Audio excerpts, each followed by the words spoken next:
Hi mga shots, happy afternoon. Ayan, excited ako kumain yung ulam ko, tsaka yung pagkain ko. Tingnan niyo naman yan. Napakasarap. Late na ako masyadong kumain. Kaya ini, kano ko lang to, kaluluto ko lang, medyo mait-init pa. Anong oras na ba? Oh, 1:50 na nga, mag 2 o'clock na. Ngayon pa lang ako kakain. Hi, ang sarap. Excited ako. Wait lang.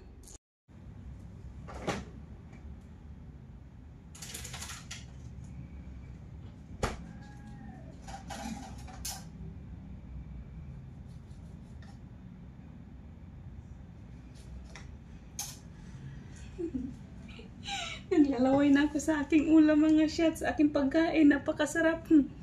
Tingnan mo naman. Oh, tingnan nyo naman yan. May kalamansi pa tayo. Kunting amanghang. Kunwari, kakain tayo manghang. Ano ba yun? Pampagulo lang. Wala pala yung manghang. Yan, meron tayong sili mga shots. Sili. Hindi naman siya maanghang na sili. Ewan ko bakit ganito yung sili na to. Ayan. Ay, kasarap ng ulam po. Thank you, Lord. Excited ako sa pagkain ko. Wait nga lang. Picturean ko muna mga shots ng pagkain ko. Na-excite ako. Maglalaway na ako mga shots. Wait, picturean ko muna. Siyempre, pang-boss natin. Ay, just ko niyo, Marimar. Nagbe-video ako dito sa aking kabila. Kaya ka-open yung camera. Hindi naman naka-on. Kinakain ko pala. Ulitin natin. Ayan. Ang sarap ng saging. Ay, saan na yung kinainan ko? Ubus na. Ha? Ay, nagulat ako. Akala ko naubos agad yung isa kong saging.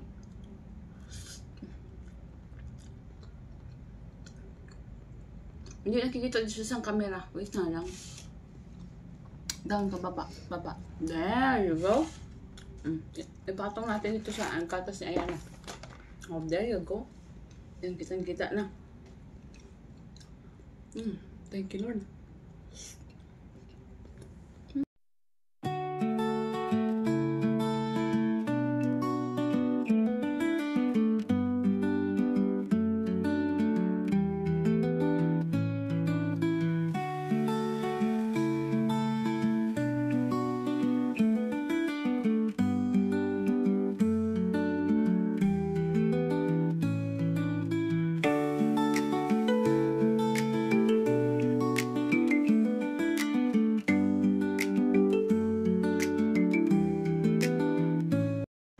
What did you say? I said, what died in here? Great. It's your fault. She's awake now. My goodness. It's Daddy's fault. Ay, Daddy talaga. Hi! How are you? Update mga shots. Gising na yung baby Yana ko. Okay, wala sa mood. Tapos pagdating ni Jowa, sabi niya, ano to, bakit nangangamoy patay sa loob ng bahay? Ala, grabe siya. Patay agad yung ginamos. What happened? Daddy, si Bad Daddy. Daddy, hindi naman patay yung kinain ko, ginamos yun. Amoy patay daw sa loob ng bahay. Sorry. Noon mga shots, kape-kape muna tayo. Ay, wait lang, baka matamaan tayo dito. Yung isa, sabi na Team Mitch, yung katawan, yung mukha ko daw, makinis na. Napansin nyo rin ba na makinis na yung aking mukha? Kasi yung ginagamit ko ito. Yung kay Super Doll. Sa TikTok ko, kung gusto nyo gusto nyo kuminis tulad ko, gamit lang kayo nito. Punta kayo sa TikTok ko. Uy, dami namang copyright ng aking video. Search nyo doon yung aking basket. Nandoon to sa basket. Super Doll. Super Doll? Super Doll. Yan yung sikreto ng aking face.